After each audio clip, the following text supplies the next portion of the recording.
reporters are reporting what's happening on their plane in real time. So it's luckily this film wasn't set on a Jetstar flight. No fucking Wi-Fi. Wi-Fi on a plane. I mean, like, when I saw his character, because he's looking at Lee Byung-hun's daughter, I was like, is that a blister? I'm like, yes, it's one of these guys. I guess I'm pretty on the side of the people.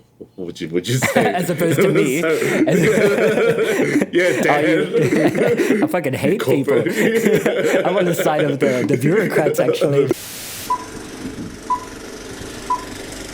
Hello, everybody, and welcome to another episode of Two Asian Blokes Podcast, a podcast where we talk about Let me do that again.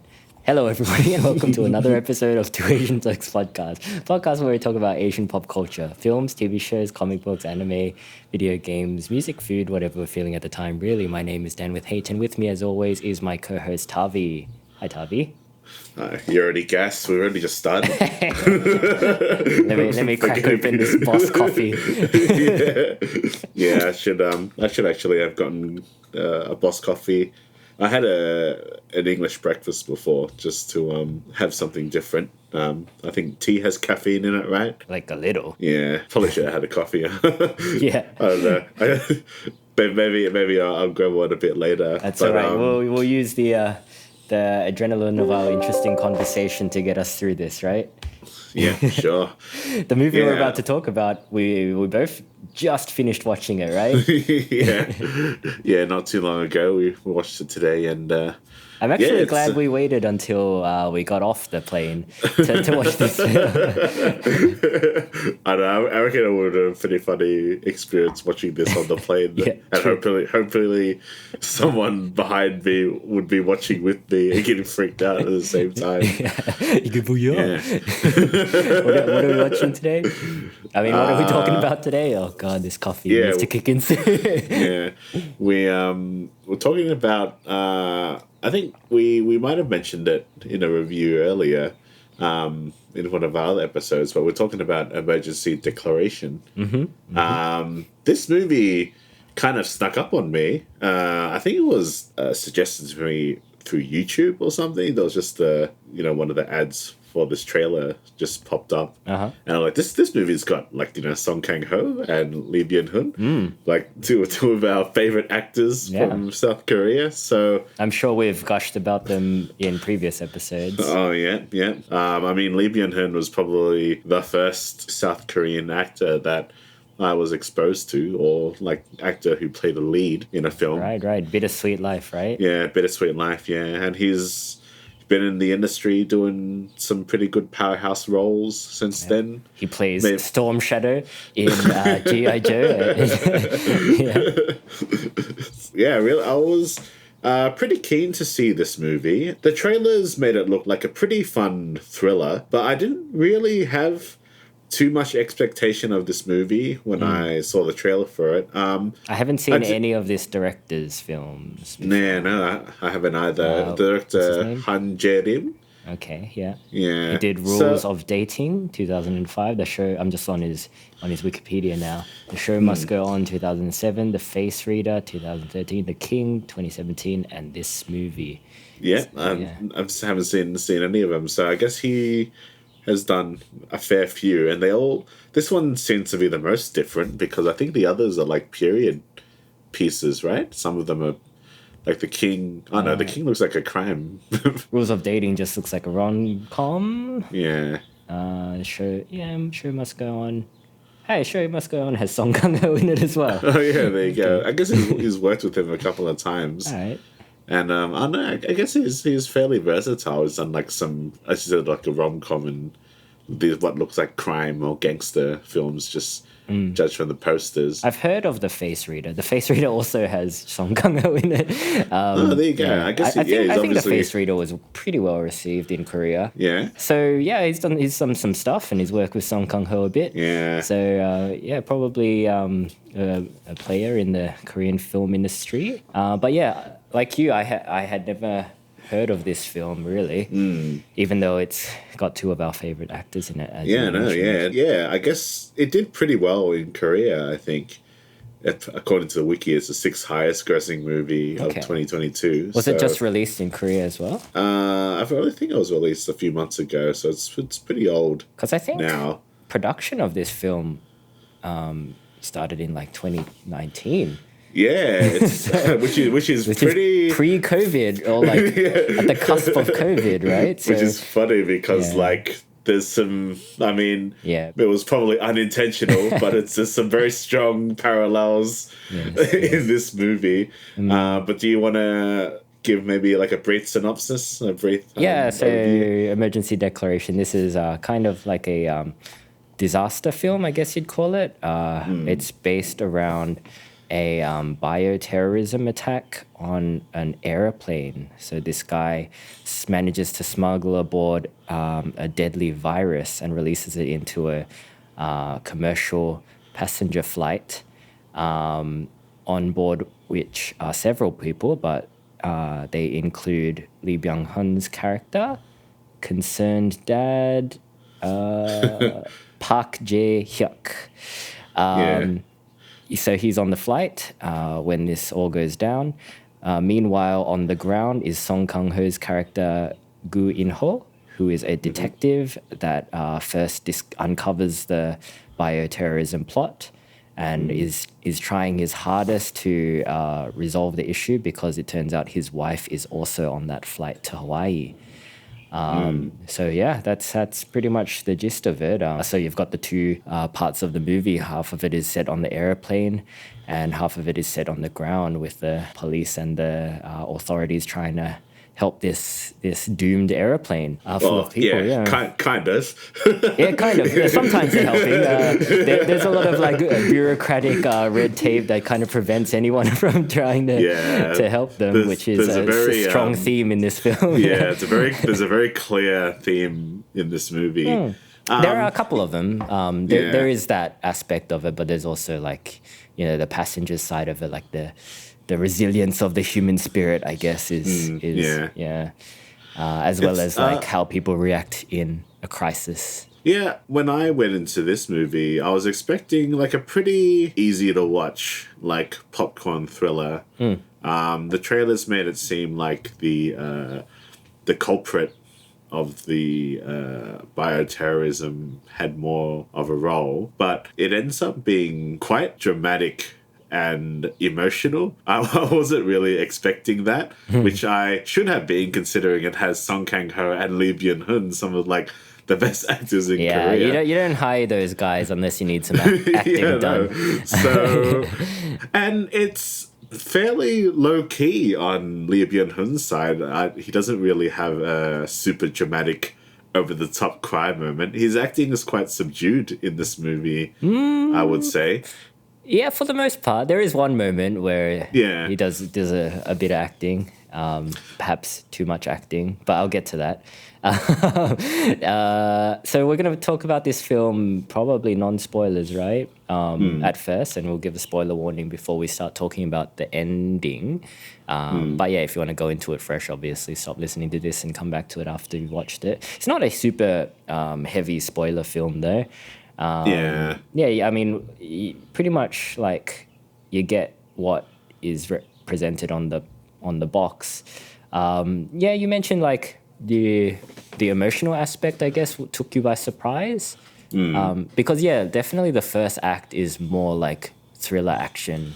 Focused. It's a pretty like kind of slow burn setup, really. Like I was watching it and then I realized 20 minutes had gone by and I was like, this movie is 2 hours and 20 minutes long.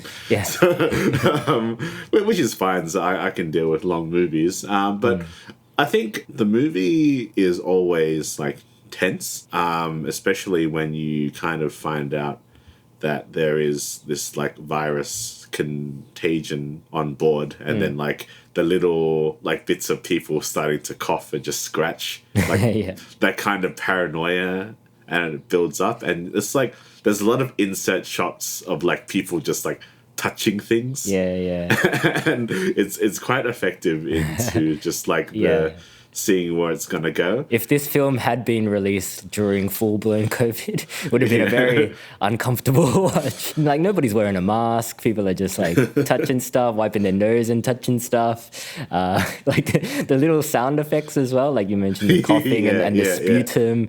But also, like, at this one point where, like... a stewardess that's like been exposed, but she doesn't know it yet, is like handling a steak, and there's like squelching sound effect that she handles the meat. Like, no, that person's gonna die. And like the way that the I guess the first passenger dies is like surprisingly brutal. Yeah, like he's like eye explodes or something. I was like, oh fucking hell, that's it just like pops. He's like ah. It's a really funny edit, like because he's in the bathroom when that happens, and it like pops, and it's like, and all this blood comes out, and then it cuts to like the exterior of the bathroom, and you just hear like ah, like his panic screams as he bursts out. Yeah, it's funny how they kind of made him like slightly a jerk as well, because it's like supposed to be like, because Lee Byung-hun is traveling with his daughter on the plane, and she's about to use the bathroom where the bioterrorist has like shoved the powder on the ceiling, and he's like there was like an incident before actually where the I guess the pretty boy terrorist is like gets a little bit sassed by the girl, by Lee Byung-hun and his daughter, and he's like, "Hey, what the fuck did you say about me?" Like, bro. There's a bit of that. Yeah.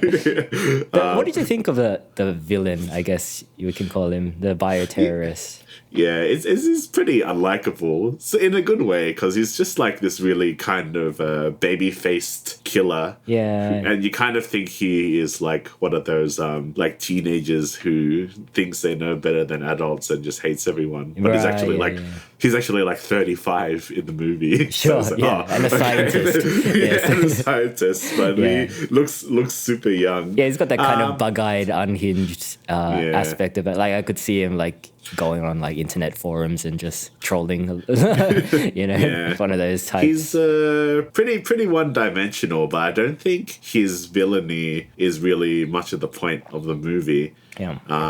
He's pretty entertaining to watch. He's pretty cartoony, but like I guess that adds to the enjoyment of his.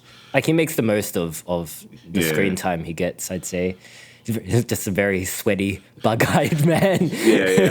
I kind of thought, he would have more of a role in the film. Because the first act is like them kind of uncovering his plot, or Song Kang-ho's character kind of uncovering his plot. So it's kind of like, it's got like, kind of that Speed-esque vibe, where it's like Keanu kind of uncovering Dennis Hopper's plot.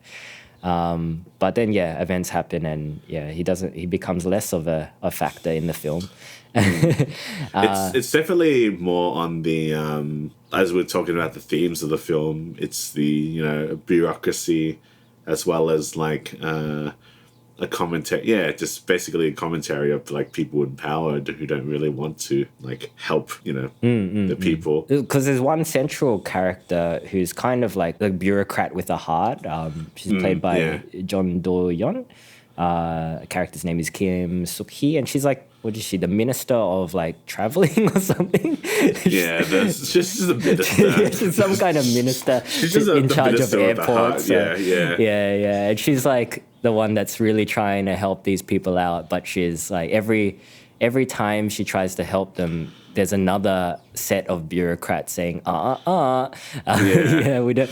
Yeah, first it's like the bio company, I guess. They kind of track down the origins of this mysterious virus to this like, I guess, American-based bio company, and they're obviously like, we're not gonna cooperate with you until you get a warrant, because they don't want to implicate themselves. So so they're like the first unlikable set of bureaucrats. But then there's like other people, like the flight is going from Korea to Honolulu, but as they approach Honolulu, even though this emergency is happening, the American government just won't let them land. So they're forced to turn around. And then, like, on the way back, they try to land at Narita Airport in Japan, and the Japanese won't let them land. Yeah, so like, it's like, there's just a lot of like people going, not helping you. It's kind of like those moments are very like frustrating. It reminds me a lot of. Do you remember the movie The Chaser? Oh yeah. And it's kind of like the same kind of feel. It's like they get so close to, let's say, like in The Chaser's plot, like so close to catching the criminal or convicting the criminal, but like not, like something just gets in the way that is just like in the form of bureaucratic red tape. Sure. And it's just like this, like they get so close to, having the passengers get off the plane and be safe, and it's like, nah, you can't come here. And then it's just like to the point where even they're almost rejected by their own like countrymen, which is just kind of sad. I mean, it's meant to be like a kind of realistic take on what would happen when dealing with that like level of threat, I guess. And this is like, I assume it's set pre-COVID or in a world where COVID never happened. Because like, if COVID had happened like before this, like, obviously they wouldn't let them land the plane. But just based on the fact that nobody's wearing masks and nobody like mentions COVID, I assume it's like set in a world where COVID has yet to happen or hasn't happened. And like, I guess the government of these countries probably would respond in a similar fashion because, they're making objective decisions for the safety of their own people. Really, like that's another big theme is like people trying to save themselves versus like helping other people. Which I don't have a problem with, but I don't know. I just felt like it was maybe a bit too ham-fisted in this movie. I don't know. It's just something about like just how unlikable is like some of these government officials and especially like the pharmaceutical company head. I think it works well because it's obviously not a true story. I think there's a lot of these narratives that come from Korea that are always like have some form of distrust towards those in power, like in authority. I mean, it goes back to that like that Han feeling again, just having been a country that's been oppressed for such a long time. That it's just like I'm not gonna like portray you in a nuanced way. You're just pricks that won't help us out. And it's just like you kind of, it's funny, there's the bit where the one of the Japanese ministers gives a report on the TV and it's like the way that he reads it is actually quite like a plausible, realistic way of how an official would like read a notice, because it's like, we're sorry for the Korean people, we hope that you'll be strong, and it's just like kind of really full of shit as well. I think the depictions are fairly plausible on that side of it, but I think it's more like the other end of it, like the main characters and the hero characters are just too heroic. I think that it is kind of like the contrast is like way too like obvious. I don't know. It's just like, especially during like, I guess one of the climaxes, which I guess we'll talk about in spoilers, but it is kind of like, it makes the hero characters like feel very like inorganic and a bit too heroic. And by contrast, it makes the bureaucrats just seem like almost cartoonishly villainous. Well, I think that's kind of like it's almost like old school Hollywood, how they portrayed some of the actions. Like it's kind of like an Independence Day scenario. And like I know that's the point of the movie. The point of the movie is to show like that humanity can be quite heroic and can prevail in crises. But I don't know. I just found it very on the nose at times. Yeah, it's a little bit on the nose, but I think for this kind of movie, it's like, I think they're trying to appeal to a broad audience. So I think it's easier to digest like these kind of acts of heroism. Like I didn't really have an issue with that. It's pretty easy to digest, but I think, like I said, if this had come out like in the midst of COVID, it would have been so panned because of like how kind of saccharine it is and how like almost pandering it is to people, especially if people are experiencing a crisis, which like the world did experience a crisis very similar to this on a global scale. So like, I'm not sure if this movie was delayed, but yeah, I think it was lucky that it did come out at this time rather than like 2020 or 2021 even, because yeah, I think it would have been a bit too much like for audiences to accept at that time. Now it's fine because COVID doesn't exist, right? Yeah, but like with I mean, this movie was pretty successful in Korea that it was released now. Do you think people are more open to these kind of stories with, you know, viruses as the threat and having such acts of heroism? It's hard because there's a fine line between this kind of movie and an exploitation movie. You know, it's like when 9/11 happened, yeah? And they were like, movies came out way too soon about that disaster, or maybe not even that disaster, but similar disasters. And like it's really hard to watch those kinds of films, and like even harder to like those kind of films, because it feels like exploitation at a point.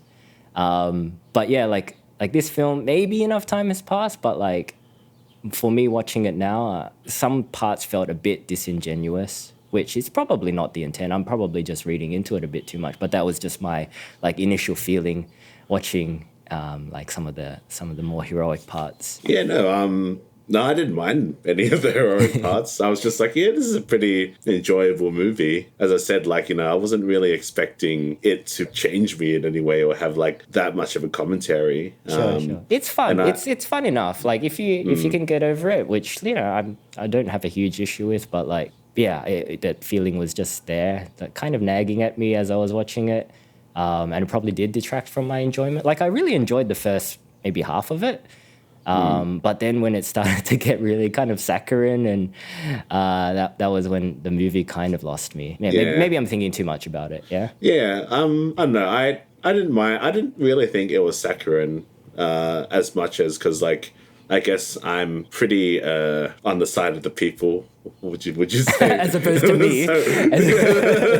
Yeah, Dan. I fucking hate people. I'm on the side of the bureaucrats, actually. Yes, get them away.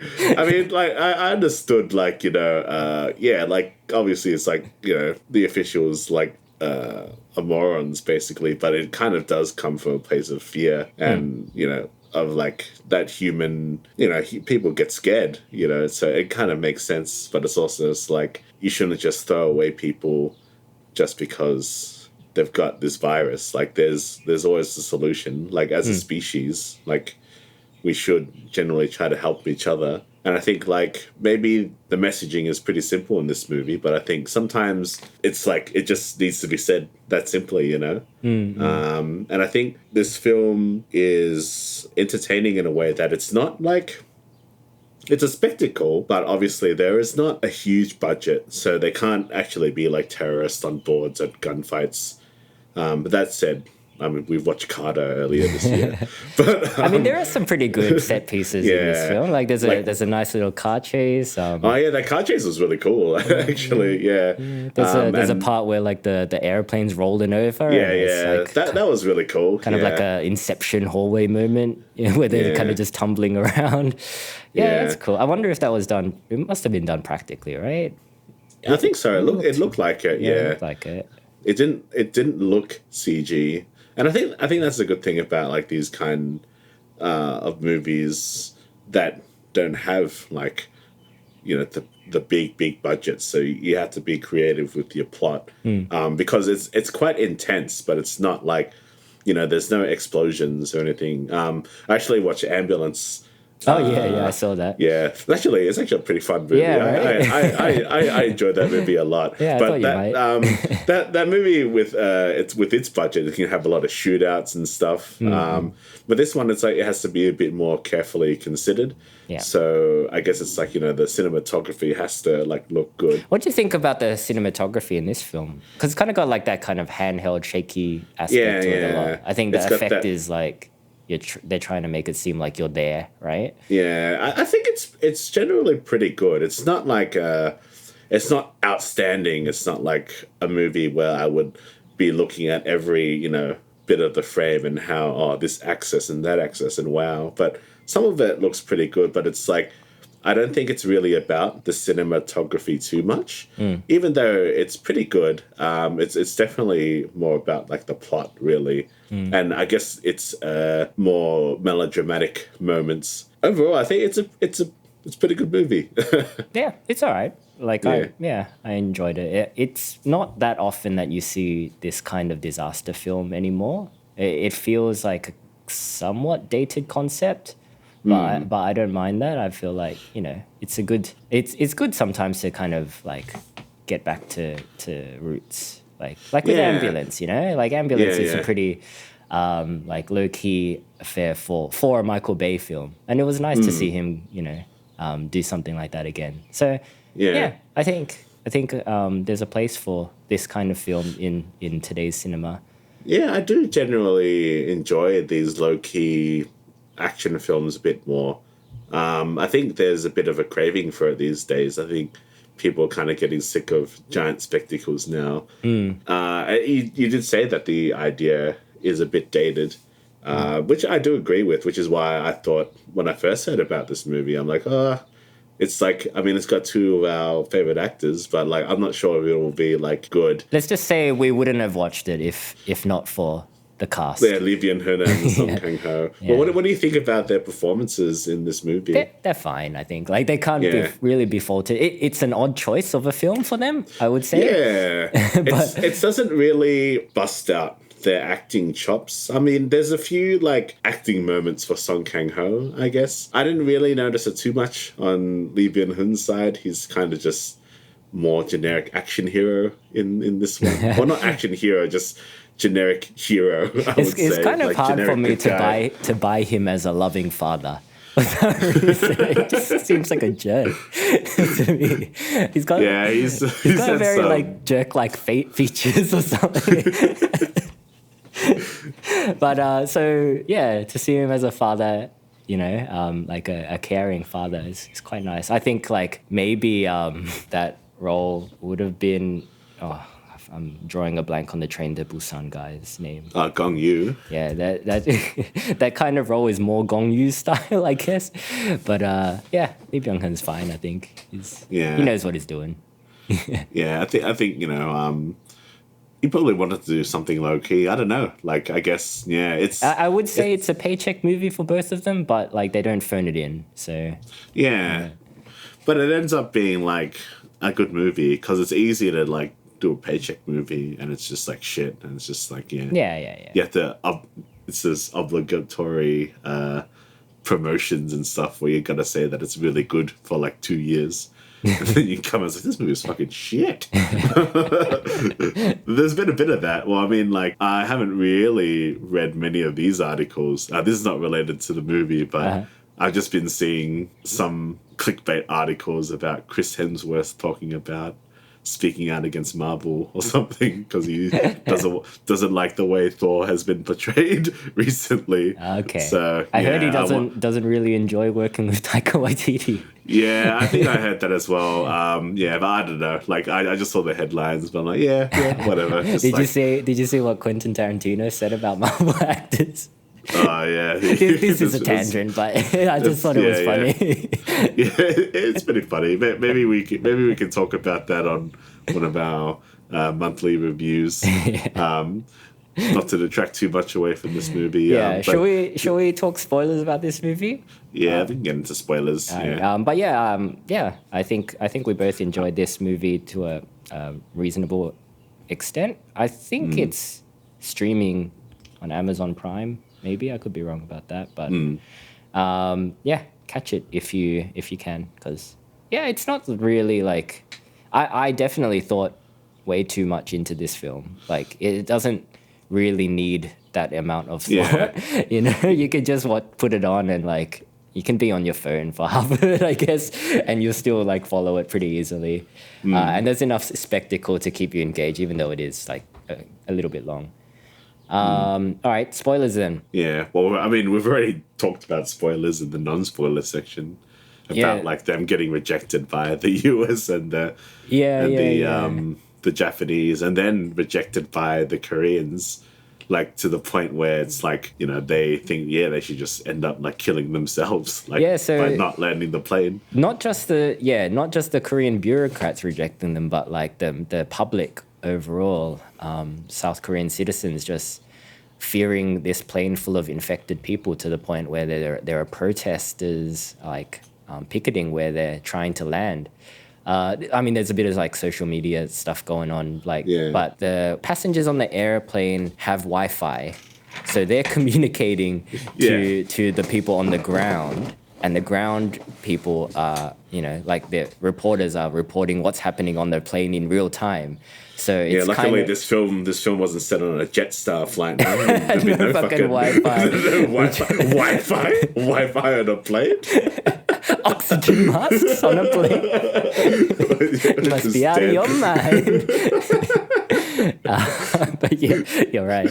But yeah, like because there's like that level of communication between the flight and the people on the ground, like the people on the ground are kind of panicking over this situation, and yeah, that's causing not just the bureaucrats to prevent them from landing, but also like the public themselves. The public themselves start calling out for this plane to just kind of like just die, I guess, to sacrifice themselves for the greater good. Yeah, this bit, as you did say, it is very like, it's a film. Like it wouldn't happen. It's like I think it's the point where like the passengers say like let's just not land, then we'll accept our fate, and then it has all the shots of the bureaucrats and the people like look like they're getting like they've just been told off by their parents. Like, are you happy now? Right. So Lee Byung-hun's character, you know, like he's taken over. Oh yeah, he's a pilot, by the way. Turns out he's a pilot who's afraid of flying due to past experiences. But he's taken over flying the plane because all the pilots are incapacitated. And he, in conjunction with the remaining passengers on board, decide that, yes, for the greater good, they're going to sacrifice themselves. So he announces this in a tearful speech over the radio to all of the bureaucrats listening. And also to the public, I guess. The public also seem to hear it somehow. But not the Japanese in the US. Yeah, they're just like, they're just like, we did the right thing. They're both pricks in the film. So this was maybe the main point where I was taken a bit out of it, because like the speech that Lee Byung-hun gives is so self-righteous. And so, so heroic that it's kind of like, it reminds me of like when an actor has a really bad Oscar acceptance speech, you know, and they like use that opportunity to kind of like get on their soapbox and preach.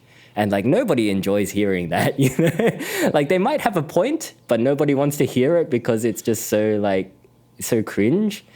That's kind of what that speech reminded me of, like the speech in this movie reminded me of, which is, I don't think it's a fault of Lee Byung-hun's acting. I think he's doing... It's probably just the writing. Yeah, I think it is. Because like shortly after that, it's like, oh, the vaccine works. Yeah. And then everyone's really happy the vaccine works, kind of.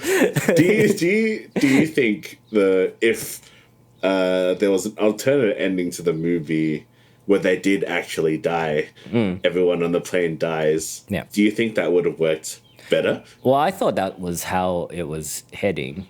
No, I knew it wasn't heading that way. Okay. Because like this movie feels very Hollywood, I think, in that it is designed to entertain you and not leave you feel bad, which is kind of out of character maybe for Korean films 10 years ago or so. Like, it's just like, they were just going to give you a really shit ending and you're going to feel very bad.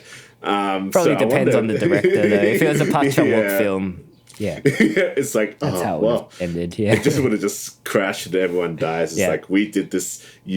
Song Kang-ho dies. He just dies from the virus. Well, I mean, there's a kind of a slight tragic ending for Song Kang-ho. Yeah, that's true. Because his body, because what Song Kang-ho does, he like in a bid to convince them to get the plane to land, he like holds up one of the scientists and demands to be injected with the virus, and then immediately with the antivirus, and like he to survives. prove that the antivirus works, so that the airplane is able to land. And then he survives. He does survive, but apparently he injected so much of the virus in himself that he's been left like permanently scarred, which is like kind of funny. But then when you see him in that way, it's like kind of sad as well. I kind of hope that the movie, because that's basically the first time Song Kang-ho and Lee Byung-hun meet together in person. They share the same scene.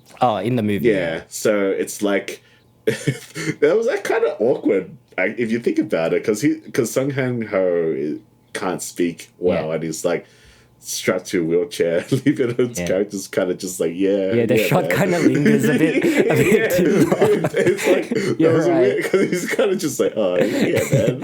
And then he's like, I have nothing in common with this guy. I got nothing to talk to him about. He doesn't really seem like, not remorseful. It's just kind of, I don't even really know. I'm guessing they were going for like, they're both heroes and like everything worked out, I guess. It's just kind of like it's just weird. Like, it's very odd. Like it's very awkward. Like I don't know. Another awkward moment was I think it's like right after you find out that Song Kang-ho has injected himself with it.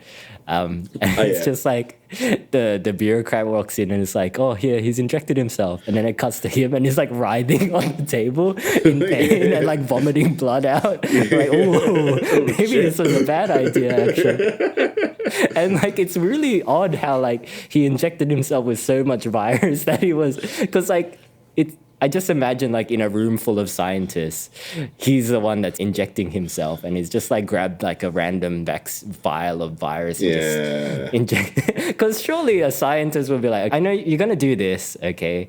So we'll control the dosage here because you don't need to inject that much virus into you. And it's like, just give me the fucking virus. Just stab it into me. I wonder had enough of your words, bureaucrats. It's time for action. If they had shot that scene, because you're probably right. Like I wonder if they had showed him actually just like maybe just like grab one of the vials and just like shove it in his neck or something. Then it's like, oh, dude, that's shitloads, man. Just settle down. What did you think about the basically the main antagonist like dying off like pretty early in the movie, like an hour within the movie? Yeah, I would have liked to see him in more of the film, to be honest. I think so too. Like my big gripe with these kind of disaster films is the external force antagonist is just the disaster. So there's not much you can really do. For example, a lot of like Roland Emmerich movies, right? Like Day After Tomorrow. It's just like big set pieces of people running away from crumbling buildings, which in theory should be entertaining enough, but I don't know. I tend to find them a bit boring, which is why I never watched like San Andreas with The Rock. Right. 2012. Was that Roland Emmerich as well? 2012? Seems like a Roland Emmerich film. Yeah, I think so. Yeah. So I tend to not like those kind of movies unless... You watched Moonfall, though. We'll talk about that. I tend to find them like, there's not much of an emotional core, which is why I enjoyed this one, because like they really just went for it, and it's like, I find that entertaining more so than just the fleeing of a force that does not really have a conscience. I feel like they wanted the focus to be on the human element, so like the dealing with the crisis situation rather than having this kind of villain just lurking around. So that's why I understand the choice to get rid of him, but like I said, I wasn't a huge fan of like the the overly heroic humanity elements of it. So like I definitely would have preferred to have more of like a human villain. Like you did more of that typical unlikable celery Korean guy who sells everyone else out. There's a little bit of that. Yeah, a little bit of that, but even he's not like an outright villain, yeah? He's not as much of a huge jerk as he is in like as the one in Train to Busan and any other number of Korean films that has that character. Yeah, they probably should have used him a bit more. They wanted everyone to be a hero, I think. Yeah. They wanted people to band together, and like he was there just to be shamed, really. I mean, like when I saw his character, because he's looking at Lee Byung-hun's daughter, I was like, is that a blister? I'm like, yes, it's one of these guys. But yeah, he doesn't do that. Like, as much as you hate the character, but like I enjoy these characters so much because they piss me off so much. But it's just like it's just so funny to watch, like. Because no doubt there are actually people like that in the real world. Oh yeah, 100%. So it's just really funny. It's just it's probably a pretty fun role to play. Even though I wonder if the agents of those actors are like, I got you this role, but like. It's not really going to paint you specifically in the best light. No, there's definitely like a breed of actors that only get those kind of roles, I reckon. Like actors with like that kind of face, you know? Do you think it's more unlikable when the characters are Asian? It's weird. Like, there's obviously unlikable characters in Hollywood movies, but whenever I see these like characters in these films, like I kind of notice them more. I don't know, do you think there's a bit more overacting from like these Asian movies? Not sure. I think maybe it's just that they're more relatable to us, maybe. Yeah, maybe, yeah. Because, you've probably seen more Asian people act like this than we have Western people. Yeah, probably. So, like, it kind of strikes a chord more with us. I'm just trying to think of, like, an example of one of those characters in a Hollywood movie. I'm trying to as well. Definitely, they exist. Probably in a Roland Emmerich film, right? No, I'm struggling. Dennis Hopper plays one of those characters in Land of the Dead. Do you remember? Yeah. I'm pretty sure we watched that movie together. Yeah. And there's like a part where he's like, he's got his assistant, and like for some reason he needs to sacrifice his assistant. So he goes like, look out behind you, and then he like shoots him in the back of the head or something. But like even then, he's not that unlikable. And I guess it's like if you're gonna talk about Zack Snyder, actually no, that one wasn't Zack Snyder, that was George Romero. But what was that movie? Like Army of the Dead, where they get betrayed. Even that guy is not super unlikable either. Right. I know there is super unlikable people. I just can't think of them at the moment. Yeah, it'll probably come to us. Yeah. I think maybe it's like because these characters in Asian films tend to be like everyday guys as well. You know, they're not like CEOs or whatever. They're just like some guy. So it's kind of like a bit. Maybe they are written a bit more realistically, and that's why they come across as more unlikable. Maybe like I'm thinking of Triple R, like the British people. They're pretty unlikable. Yeah, but they're like cartoonish levels of unlikable, right? And then I'm thinking of the like the Japanese guy in Ip Man. The dude with the glasses. Nah, but these ones in these like zombie film, like Asian zombie films or Asian disaster films, is more like. I think it's just Asian stuff because even some dramas, I can conjure up. Like that image and roles I've seen of like super unlikable people. Yeah. But they're not directly causing harm, but they're more like the type to maybe lock a door when they shouldn't lock the door, you know? Or trip someone over as they're fleeing. You know, they're like more of that kind of villain. They're the type that like hides a zombie bite for sure. If they've been bitten, they'll hide that bite 100%. Or the type that will just like pick at anything, like literally like, is that a blister? And he actually ended up being right anyway because it was a blister. So it's just like, hey, and it's just like pick it on these kids all the time.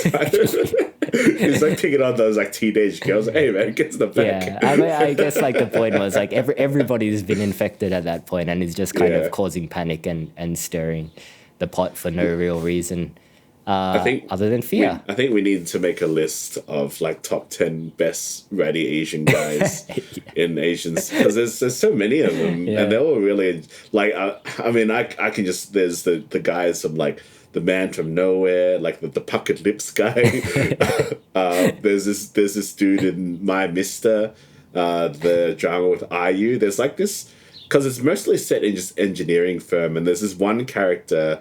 He's not even like the main antagonist. He's like the antagonist is the kind of like servant or like second, and he's always like he's got zero redeeming qualities throughout the whole show. This is just a drama, but like everything he does is cartoonishly ratty, and it's just like I'm just thinking about it, and it's just really funny. They are fun characters, obviously I think the dude in Train to Busan when he like just chucks Sohee at the bunch of zombies. The guy from Happiness as well. And, there you go. There's plenty. Yes. We're supposed to talk about Happiness. Yeah, I haven't finished watching it. It's pretty long, but there you go. Scenes like this, they just roll off the head. Just unlikable Asian ratty guys. It's pretty. I'm sure there are a bunch of them in Western properties. Like in The Walking Dead, they've probably come across a few of them. But I think in Western movies, the guys that are supposed to be villains in Unlikable are generally like quite cool. And that's not to say they didn't do that in Asian movies, but like what's in The Walking Dead? Who's the Negan? Oh, Negan. Like that's different though, because that's like a main antagonist. But like I'm talking about like there's one character that like almost gets Glenn killed at a point, and he's like kind of a no-name character, but he is that specific kind of ratty where it's kind of like I'm pretty sure he shot someone in the leg so he could get away kind of guys. That's the kind of character that's like this guy on this flight. But anyway, I think we've gotten sidetracked a bit talking about ratty guys. I think it's an interesting part of Asian movies, the ratty salary man. And that's the thing, I think in this film, they didn't go all the way with that character as well, just because they were like emphasizing that kind of heroic humanity aspect a bit more. So like the villains in this case is probably 50% the disaster and 50% bureaucracy. Yeah. Wouldn't you say? Which I think so. It's not overly compelling because they're things that obviously, we dislike them, like nobody likes bureaucracy and nobody likes disasters. Whereas like a villain where you can kind of sympathize with them to a point. Like I'm not saying this villain, like the bioterrorists in this film, but like in general, I find villains that have an element of moral ambiguity to them more compelling than something like that. Yeah, I think that's what you need in your main villain. Yeah, but it's good to have that ratty sidekick. Obviously, you got to have a ratty sidekick. Do you have much to say about this film? Much more to say? No, we can keep this one short. There probably is, but I have forgotten at this point. I think like the performances are pretty good. The child actor as well is quite good in this. She doesn't do that much, but she's not bad. Obviously I like Song Kang-ho's depiction of just like a clumsy cop, which like just seems like a Korean cop at this point. They're all like clumsy, aren't they? Yeah. Oh well, actually, I mean, the big thing at the start is the kind of lack of responsibility or lack of care that seems to permeate a lot with authority figures in Korean movies, because like they've seen that the guy has like threatened to put a bomb on a plane, and they've got like all this like evidence, and they're like, oh, it's fully nothing, like I can't be fucked kind of attitude. But it might be the complacency of that's a it, country complacency. Yeah, of a that's what I country was like looking South for, yeah. Korea there, maybe because like I don't know, like if it was America, I feel like they would have taken it more They seriously. would have just taken it way more seriously. Yeah, it would have been an episode of 24. They would have been on it, you know. But like, South Korea, like the depiction of authority in South Korea. Do you think like authority figures are generally that complacent? I wonder. I don't know. Yeah, Because I wonder. we're not Korean citizens, so Yeah. we don't really have a. I guess we should talk to some of our Korean friends. Yeah, I mean they probably. definitely have like a counterterrorism, entity out there. So, but yeah, I don't think it's on the same level. I wouldn't say it would be on the same level as like a Homeland Security where they're monitoring every call and have like a huge amount of staff doing that kind of stuff. But they definitely take more. I have to think they take more care than the people in this film, because like they don't even discover the video. Like no authorities discover this video. It's just like because like they just hear about it. Like because the dude says it in English and they're like, oh, it's probably just a prank. Yeah, and they're like, Couple we of can't pranks. understand this, so let's not bother with it. the kids discover it first. Yeah. It was the kid, and they're just like, it's like, you kids better not be playing a prank. And it's just like, and this guy's bro. this guy doesn't even seem like he's taken much care to cover his tracks. His door is just open, you know, and like the cops just waltz in and find this dead body. They take ages to find the dead body as well, because like one of them doesn't even bother going inside. yeah, that's true. So I think that's just cinema. I think it's probably I want to believe that Korea is more on top of it than the characters in this film. I think it's just the way that it's just like authority figures in general in this movie are written to be quite unlikable. It's probably that Han that you're talking about. Yeah, so much Han, and I'm not talking about Fast and Furious Han. Although he doesn't like authorities either. Yeah, that's true. But no, I reckon we can wrap this one up. All right, guys. What did you think about Emergency Declaration? Did you think it was a good time, or did you feel that it was overly sentimental, perhaps? Let us know. You can get in touch with us at twoasianblokes@gmail.com. You can join our Facebook group to be part of the conversation, or you can follow us on Instagram at twoasianblokes to see what we're up to. Stay safe out there, guys. Yeah. Wash your hands thoroughly, Wash your hands and all that good stuff. Yeah. Cover your mouth if you're coughing. Stay away from ratty Asian dudes. Yeah. Ratty looking Asian guys. You know who you are. I mean, like they're fine, but if you're in a some kind of incident, just be wary that you're probably going to get sold out by these guys. All right, guys. Take care. All right. See you later, guys. Bye.